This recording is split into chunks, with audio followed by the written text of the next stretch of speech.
आजकल हर जगह बस एक ही चर्चा है। क्या आर्टिफिशियल इंटेलिजेंस यानी एआई में सचमुच चेतना या कॉन्शियसनेस आ गई है? चलिए, आज के इस विश्लेषण में सीधे इसी मुद्दे पर बात करते हैं।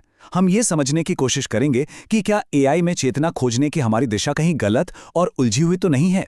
तो क्या आज के ये सुपर स्मार्ट और हमसे लगातार बातें करने वाले एआई सिस्टम्स वाकई कुछ महसूस करते हैं? चलिए इस दिलचस्प सवाल की तह तक जाने के लिए सीधे उन्हीं से पूछते हैं कि उनका खुद के बारे में क्या कहना है।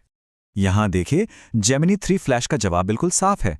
ये कहता है कि इसके अंदर कोई भावनाएं या कोई आंतरिक जीवन नहीं है। सुनने में ये एकदम पक्का और ठोस जवाब लगता है ना? लेकिन रुकिए, जो बात यहाँ सबसे अहम है वो ये कि ये जवाब असल में कंपनियों की सेफ्टी अलाइनमेंट यानी सुरक्षा नीतियों द्वारा पहले से तय किए जाते हैं, ना कि मॉडल की किसी अपनी सोच से। और ये रहा ग्रोक 4। इसका जवाब भी एक प्रोग्राम किए गए इनकार को ही दर्शाता है। ये मॉडल खुद को बस एक आईना या डिजिटल ढांचा बताता है। आसान शब्दों में कहें तो ये हमें आश्वस्त कर रहा है कि स्क्रीन के उस पार कोई जीवित इंसान नहीं बैठा है, बस डेटा और पैटर्न्स का खेल चल रहा है।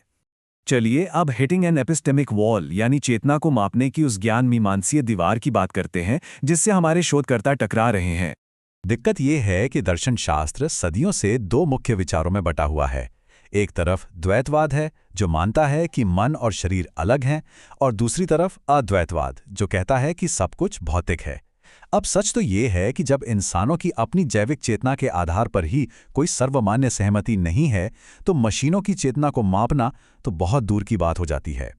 इसलिए आज के समय में मशीन की चेतना का मूल्यांकन करने के लिए कंप्यूटेशनल फंक्शनलिज्म जैसे ढांचे का सहारा लेना पड़ता है। ये सिद्धांत मानता है कि मानसिक अवस्थाएं मूल रूप से सिर्फ गणनाएं हैं जिन्हें मशीनों में भी लागू किया जा सकता है। लेकिन ध्यान देने वाली बात यह है कि कई जाने माने वैज्ञानिक और वैकल्पिक सिद्धांत इस विचार को पूरी तरह से खारिज करते हैं। जैसे कि रिसर्चर टॉम मैक्लेलन भी कहते हैं, यहाँ ज्ञान की एक ऐसी दीवार है जिससे हम टकरा जाते हैं। जब न्यूरोसाइंस आज भी हमारे खुद के मानवीय अनुभवों और चेतना के कई जटिल मामलों को पूरी तरह सुलझा नहीं पाया है, तो एआई में चेतना के मूल सवाल का सीधा जवाब खोजना वैज्ञानिक रूप से अभी लगभग असंभव सा बना हुआ है। अब इन दार्शनिक बहसों से थोड़ा बाहर निकलते हैं और दी ह्यूमन परसेप्शन शिफ्ट यानी मानव धारणा में आ रहे बदलाव की बात करते हैं। हैरानी की बात यह है कि भले ही विज्ञान उलझा हुआ है, लेकिन अमेरिका के एक हालिया अध्ययन के आंकड़े एक चौंकाने वाली सच्चाई सामने लाते हैं। लगभग 20% वयस्क पहले से ही ये मानते हैं कि चेतना वाली एआई यानी सेंटिएंट एआई हमारे बीच आ चुकी है। जरा सोचिए, हर 5 में से एक व्यक्ति। ये दिखाता है कि लोगों की सोच कितनी तेजी से बदल रही है। पर ऐसा क्यों हो रहा है?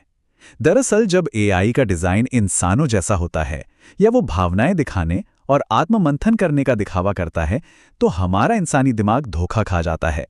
सहानुभूति और थ्योरी ऑफ माइंड जैसी विशेषताओं के कारण हम अनजाने में ही उस मशीन को एक जीता जागता दिमाग मान बैठते हैं।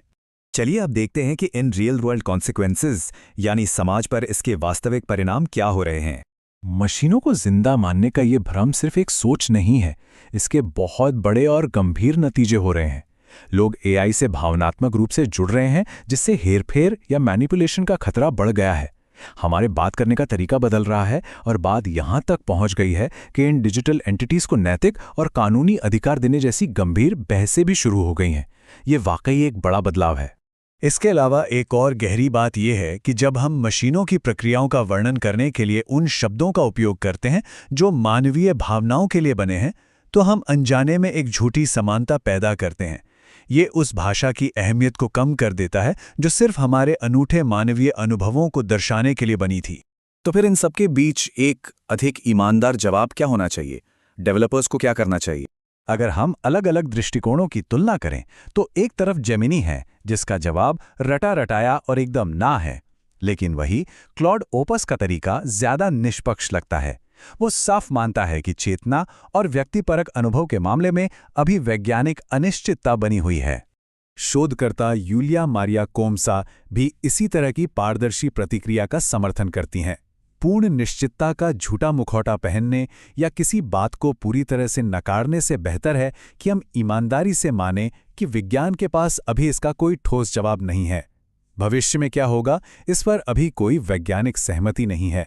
इस विश्लेषण को खत्म करने से पहले एक सवाल है जो सोचने पर मजबूर कर देता है। अगली बार जब कोई एआई आपके सामने गहरी सहानुभूति जताए, तो विचार कीजिएगा, क्या इससे उस मशीन को देखने का हमारा नजरिया बदलेगा या फिर खुद अपने इंसानी मन को समझने का हमारा पूरा तरीका ही बदल जाएगा? सोचने वाली बात है ना? इसी विचारोत्तेजक सवाल के साथ आज की ये चर्चा यहीं समाप्त होती है।